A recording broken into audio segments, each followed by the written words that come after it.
So we all, till now we have all seen what are the different roles of different buffers, how our blood buffers act, how respiratory system act as buffer, and how kidney acts as buffer system. So if there is any disturbances in our acid-base homeostasis, that time what happens, either it will increase the pH, okay, alkalosis kicking up the pH, and acidosis sliding down, d from sliding down or decreasing the pH, which leads to acidosis. We also studied how our different buffer system responses to acidosis and the alkalosis in an integrated manner, how bicarbonate buffer, how respiratory buffer, and the renal buffer act together to response alkalosis as well as acidosis. So drop in pH is acidosis, and increase in pH is alkalosis. Generally, alkalosis is the blood pH. If it is more than 7.45, it is alkalosis. Blood pH less than 7.35, it is acidosis. So we have generally two different form of acidosis and alkalosis: respiratory and metabolic acidosis, and respiratory and metabolic alkalosis. And whenever the respiratory component is compromised, and that is leading to respiratory acid base imbalances, at that time the metabolic part will try to compensate. Okay, and respiratory acidosis disorders are initiated generally because of the decrease or increase in the partial pressure of the carbon dioxide. Okay, how respiratory disorder occurs, it is because of the either increase or decrease in the partial pressure of the carbon dioxide, whereas metabolic disorders is because of the increased reabsorption of the bicarbonate, or um, increased acid intake, okay, or excretion of the bicarbonate leads to metabolic acidosis, metabolic acid base disorder. Eh, So when is respiratory acidosis seen? It is seen whenever we have the partial pressure of carbon dioxide more than 745 mmHg, and if it is less than 35 mmHg, it is respiratory alkalosis. So increased partial pressure of carbon dioxide leads to respiratory acidosis. Decreased partial pressure of carbon dioxide leads to respiratory alkalosis. And bicarbonate concentration, okay, fluctuation in the bicarbonate concentration will lead to metabolic acid base disturbances. So metabolic alkalosis is termed as increase in the concentration of the bicarbonate more than 33 millimole per liter is metabolic alkalosis, because we know this bicarbonate is alkali reserve of the body. So increase in the alkali component will lead to metabolic alkalosis.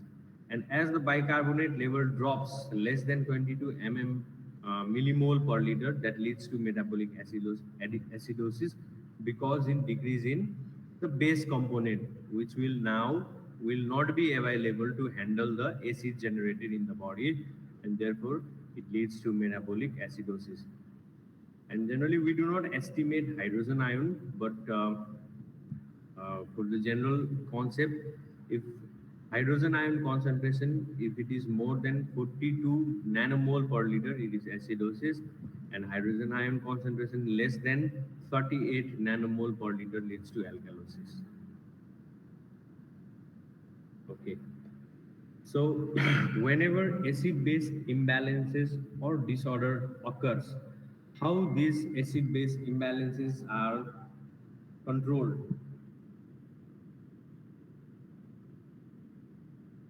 Okay.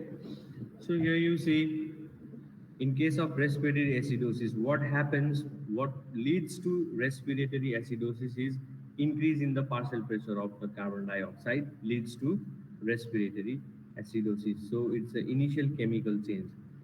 So now as a compensatory response, when we have increased concentration of acid, in order to neutralize that increased concentration, we need alkali reserve that comes from kidney.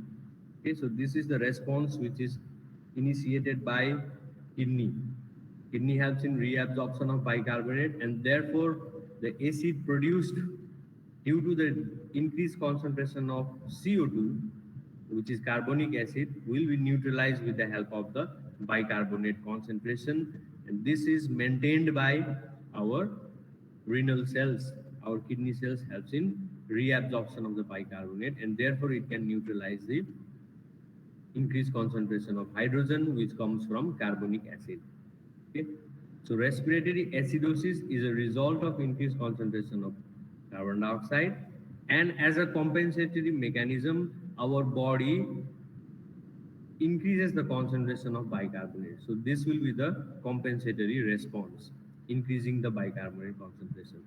And here you can clearly see whenever respiratory acidosis occurs, this occurs due to any problem in the respiratory system. That is why our lung is not able to expel out more concentration of PCO2, and our lung is not working well, and our kidney is now trying to compensate, okay, by increasing the concentration of bicarbonate.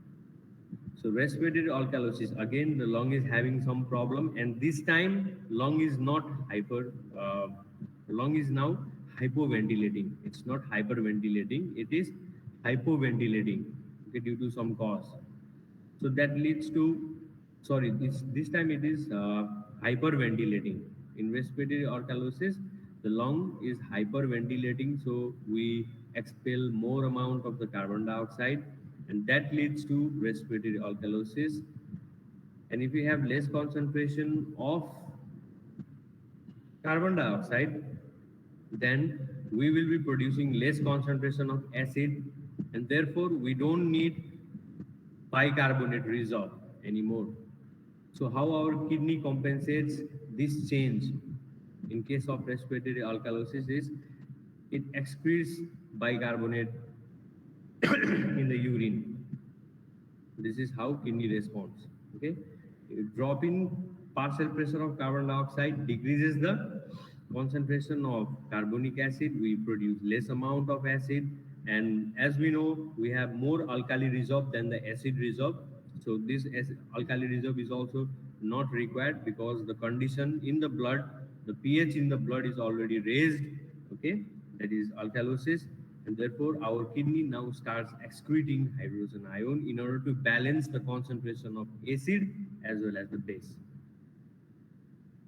Okay, metabolic acidosis, how it resolves, what is the etiology?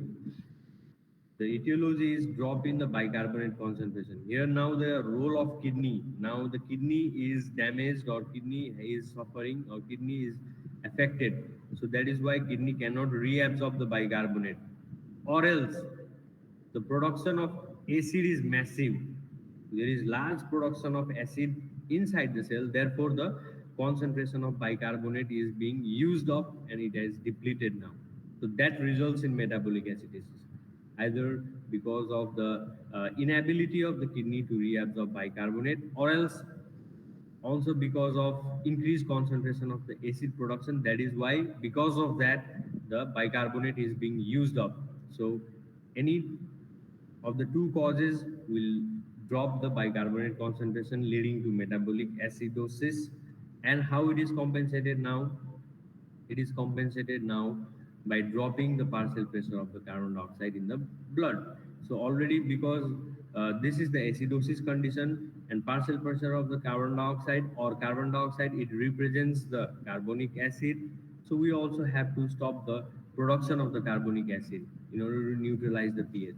So what our lung does is it will start hyperventilating, and it will expel more and more amount of carbon dioxide, and what happens in the blood is the partial pressure of carbon dioxide is dropping down. Okay,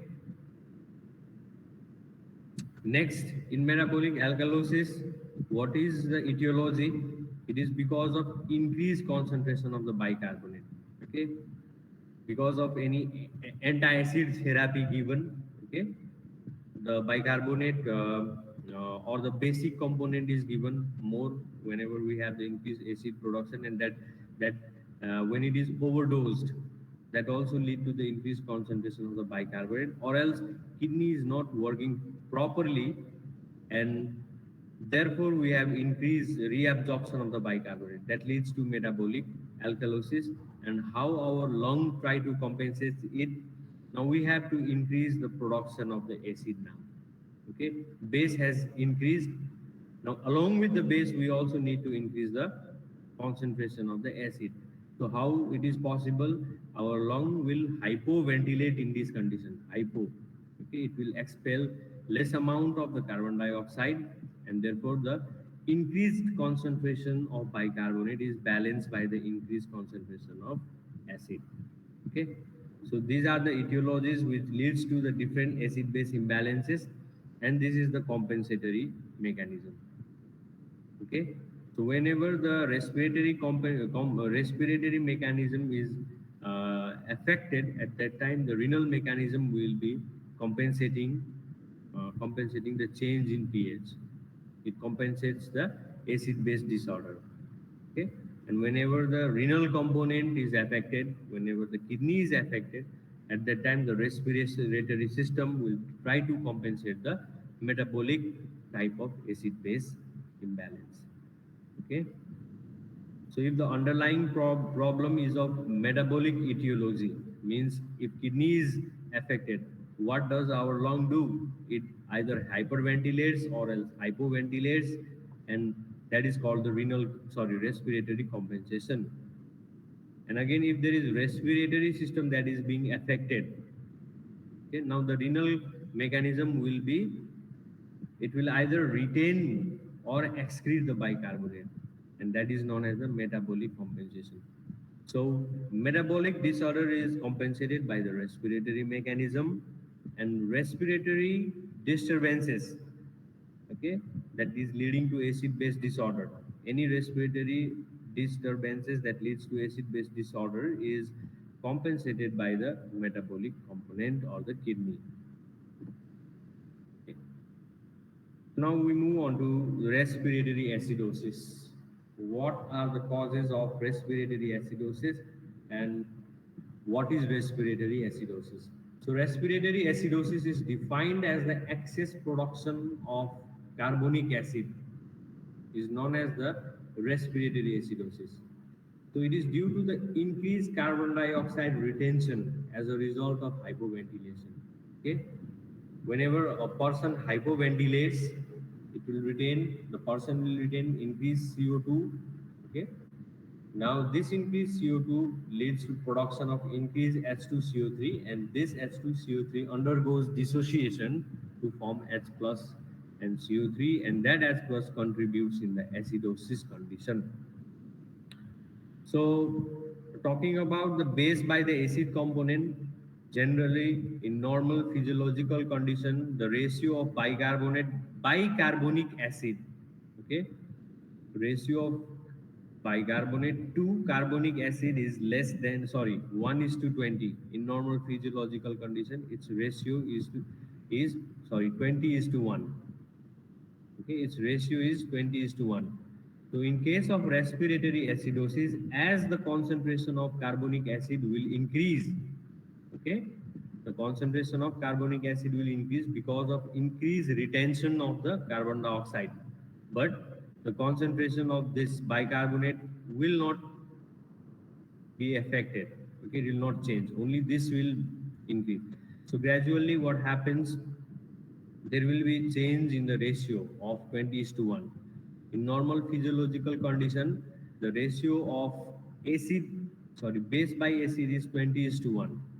Bicarbonate to carbonic acid ratio in normal condition is 20 is to 1.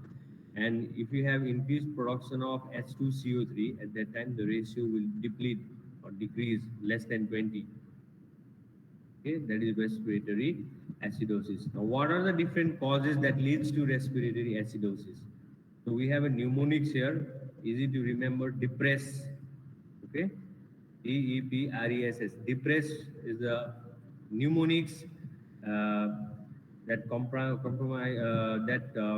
makes the different etiologies.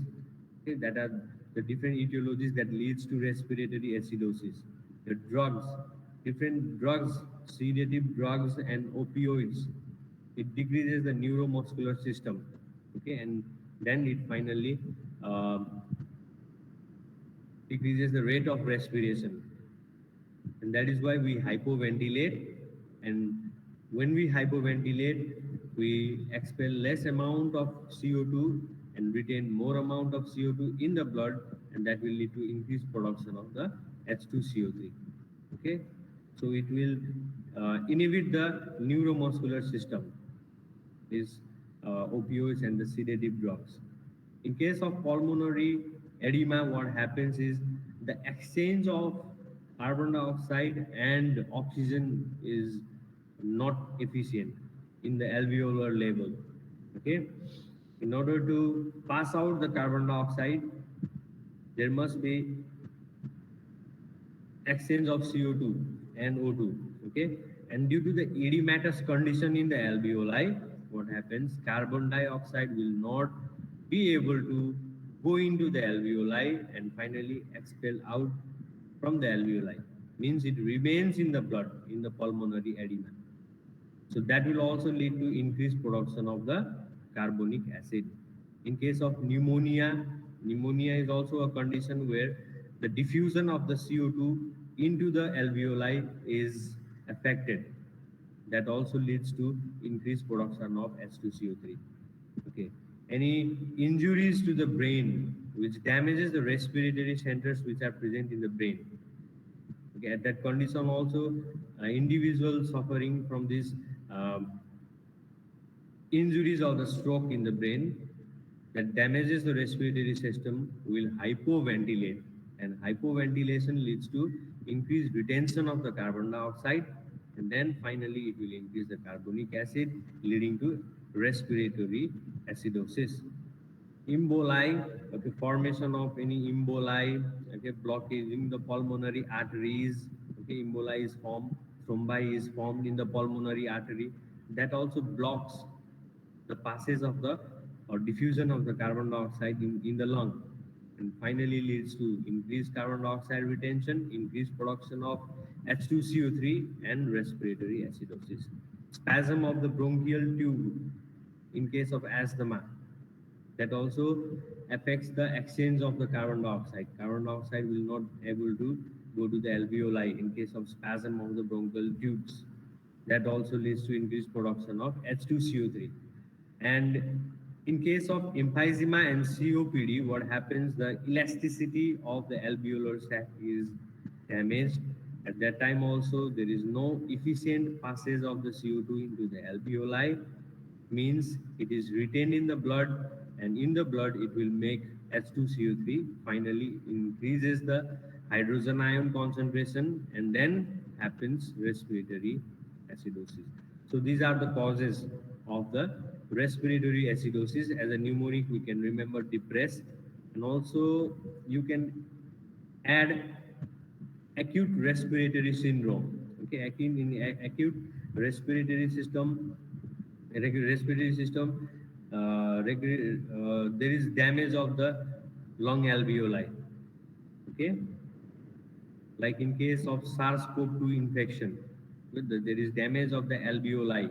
Okay, pneumocyte cells are damaged, and therefore the alveolar sac cannot be inflated properly, and non-inflated alveolar cell cannot expel out the carbon dioxide, and therefore carbon dioxide increases, ultimately increasing the bicarbonic acid concentration and leading to respiratory acidosis. So here in the S, along with emphysema and COPD, you can add acute respiratory distress syndrome in case of in case of COVID infection, and also you can add acute respiratory distress syndrome of neonates, where there is decreased production of the surfactant. Alveolar surfactant is less produced, okay, and therefore alveoli is not properly inflated. At that time also CO2 exchange is affected, and that is why it will increase the H2CO3 concentration in the blood.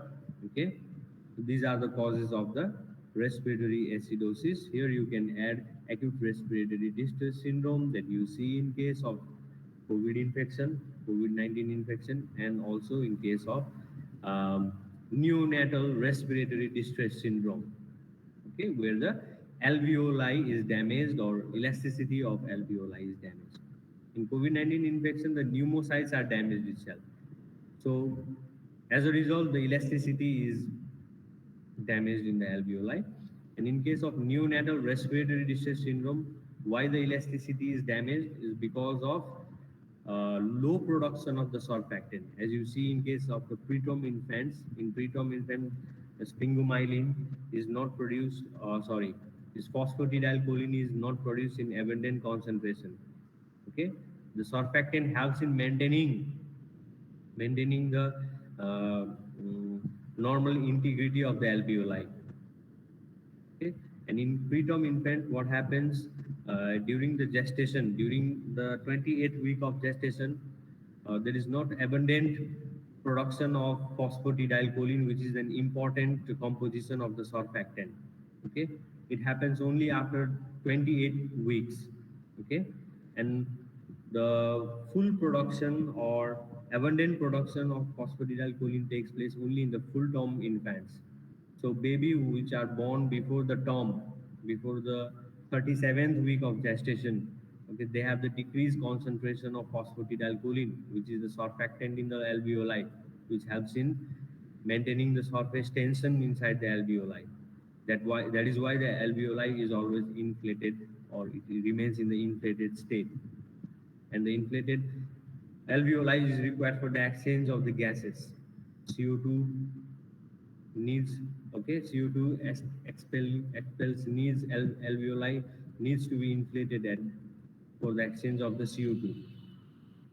And whenever the elasticity is damaged or due to decrease in the surfactant in the alveoli, that also leads to respiratory acidosis because CO2 cannot get out of lungs and it is retained in the blood, leading to increased production of H2CO3.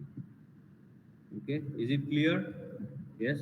The causes of respiratory acidosis. Yes, sir. Yeah. So you can add, okay, or else I will add here next day. The COVID infection that will also lead to acute respiratory distress syndrome and the neonatal respiratory distress syndrome. Both of these will affect the elasticity of the alveoli. So these are the general symptoms what we see in case of respiratory acidosis, that is breathlessness, restlessness, okay, shallow breathing or shallow and the rapid respiration.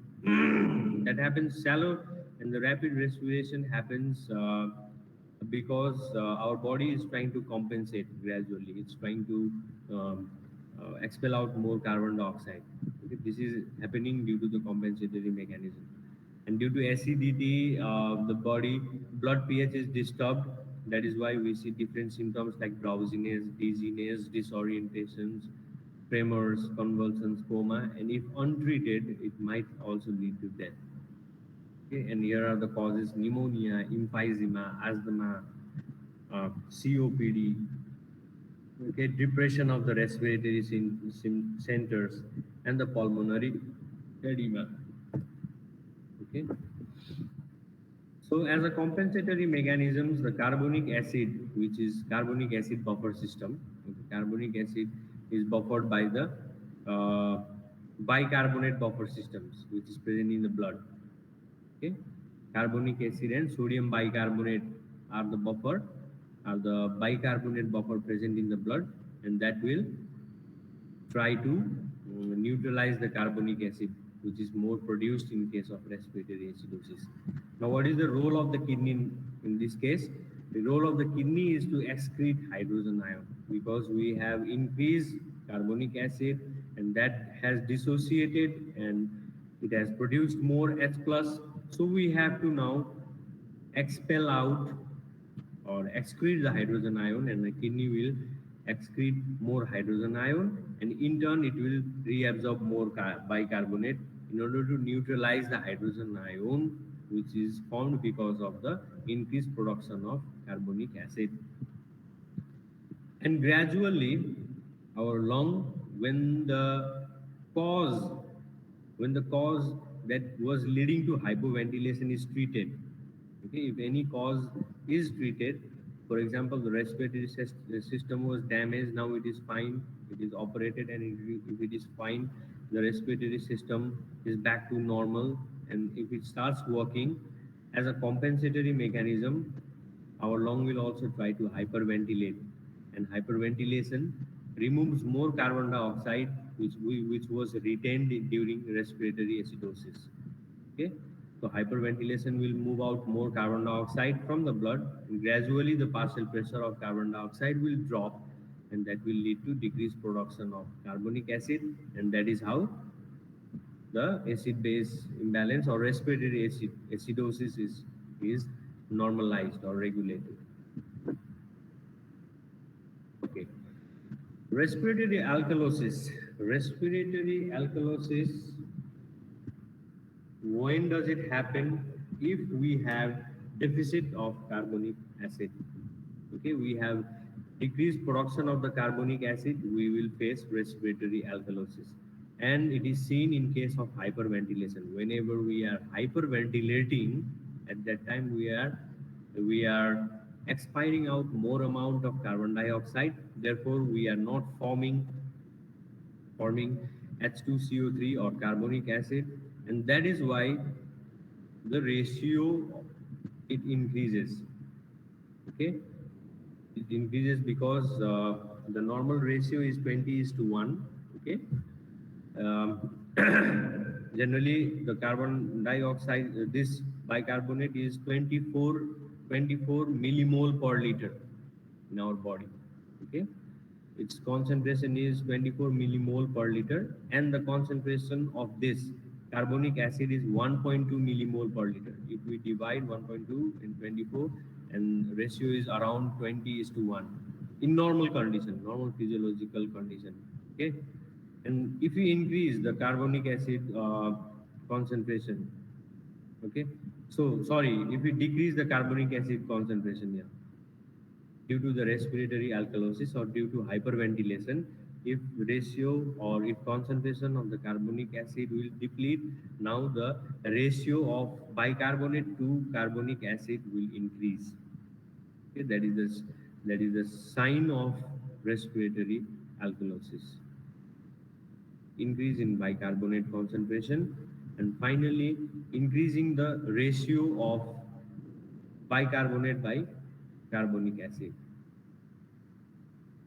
Okay, so whenever we are hyperventilating, what happens?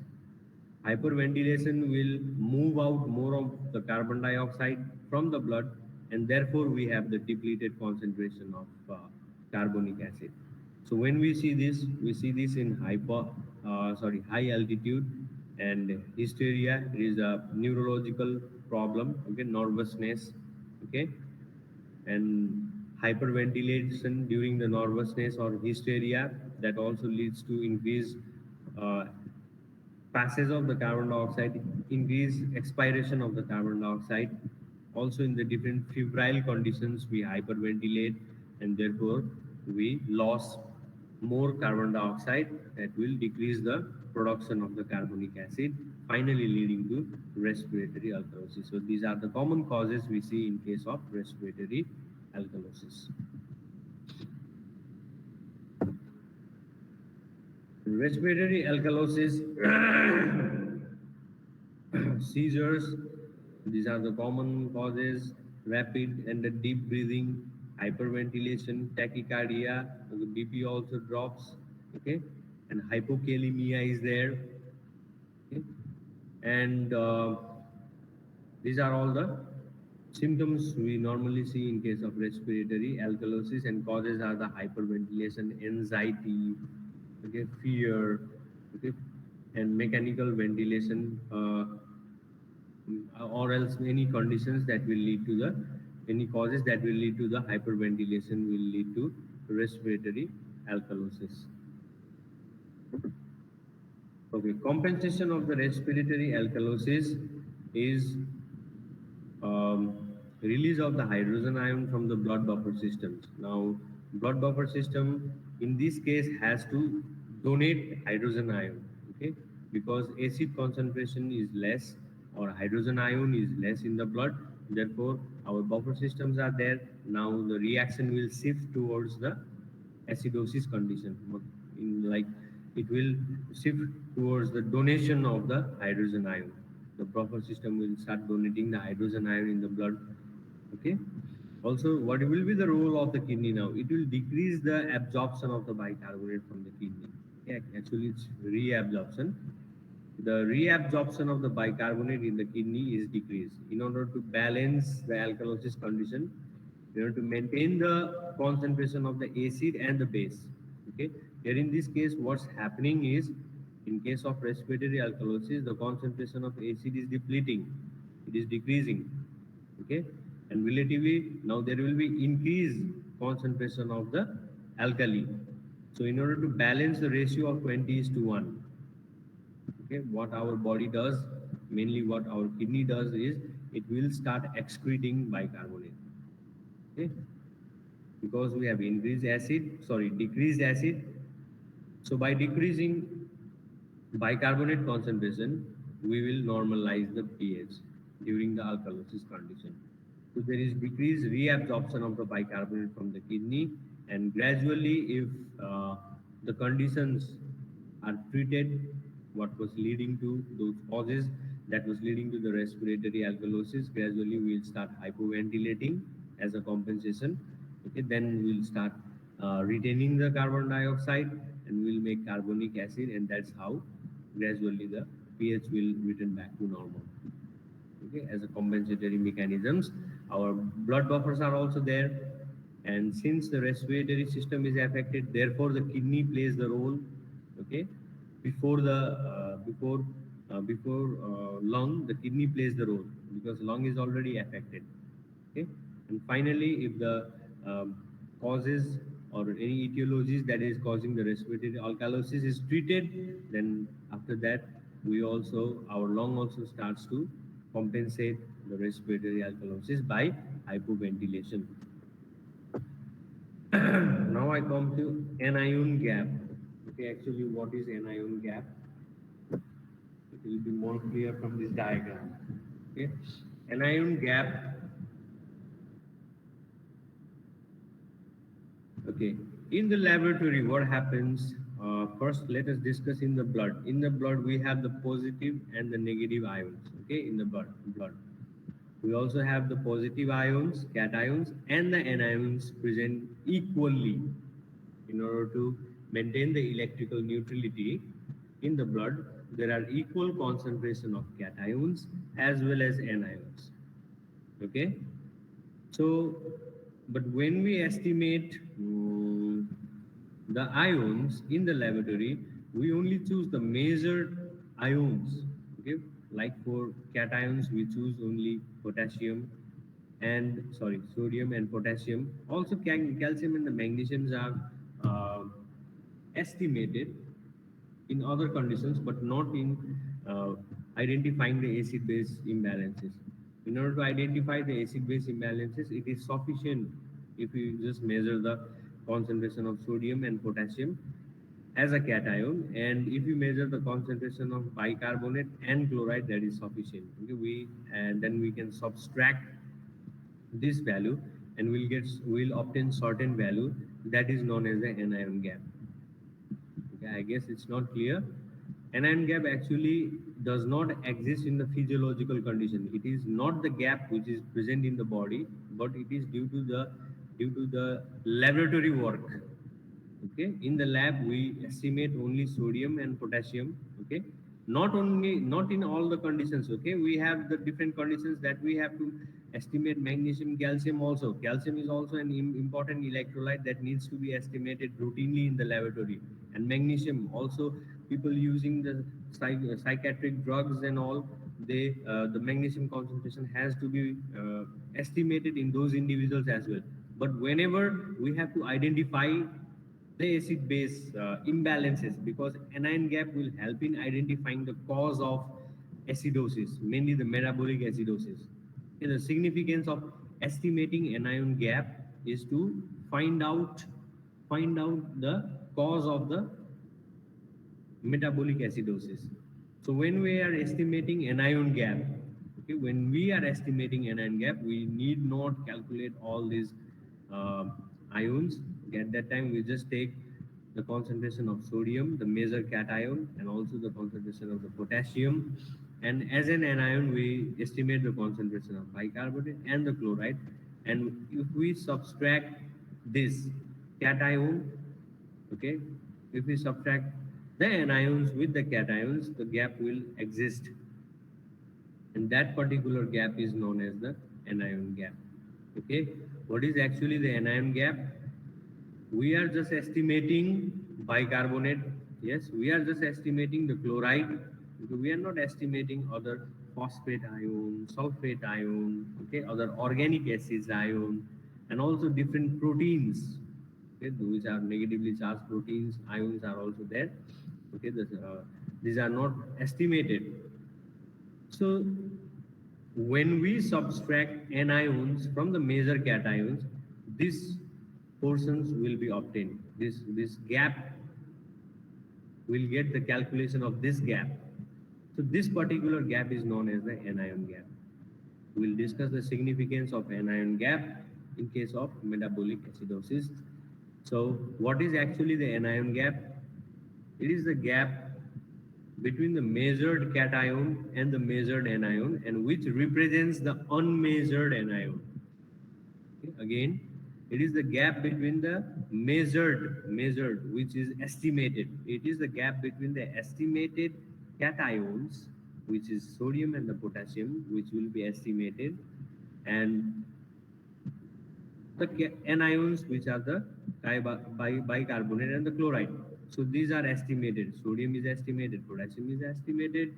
This is also measured, and this is also measured. Bicarbonate and chloride is also measured. And when we subtract the anion with the cation, we get certain value. We obtain certain value, and that value represents this gap.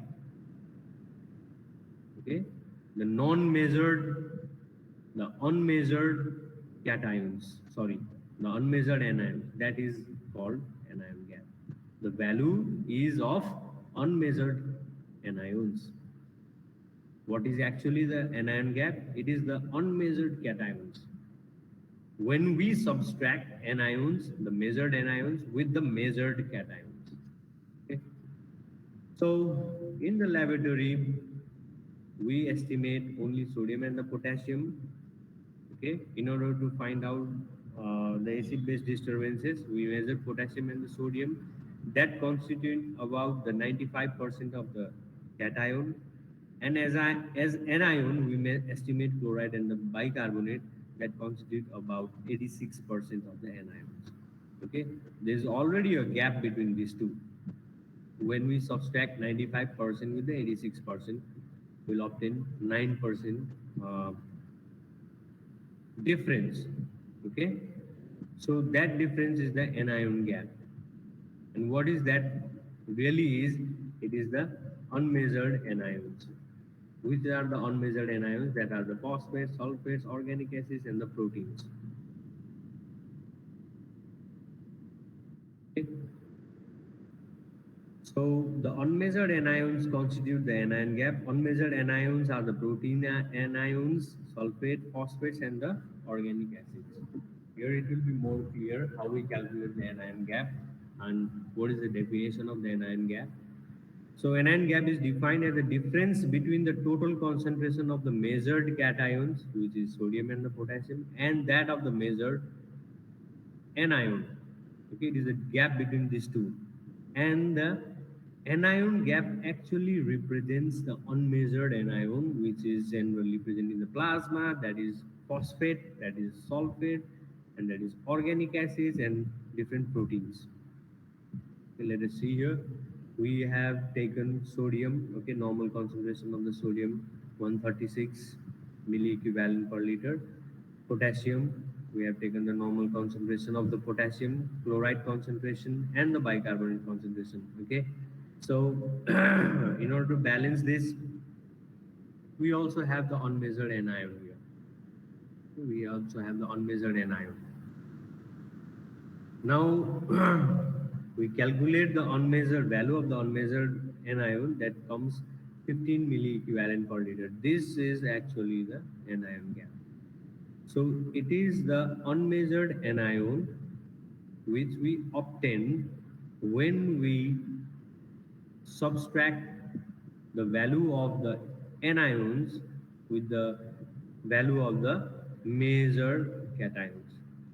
Okay, so cations are taken, cations are estimated, and main anions are also estimated, and some of the anions are not estimated well because um, of the convenient for our convenient in the laboratory, and simply finding out this will also help in finding out the causes of the metabolic acidosis that we'll discuss later on. Okay, so we just estimate the measured cations and the measured anions. Measured anions are this one, measured cations are this one, and because in our body both of the charges are electrically neutral, okay, we also have certain unmeasured anions, and the value of the unmeasured anion is the anion gap. Okay, so this is not actually a physiological gap which is existing in our blood. That does not exist in our blood. It is because of we choose only measured cations and the measured anions, and we indirectly calculate the unmeasured anions. Okay, that is why the gap exists. This is just the calculated gap. That gap exists in the calculation only. Okay, there is no actually gap existing in the body. And yes, this gap will increase or else decrease, or else becomes normal when we have acidosis condition. Okay, that we'll discuss later on.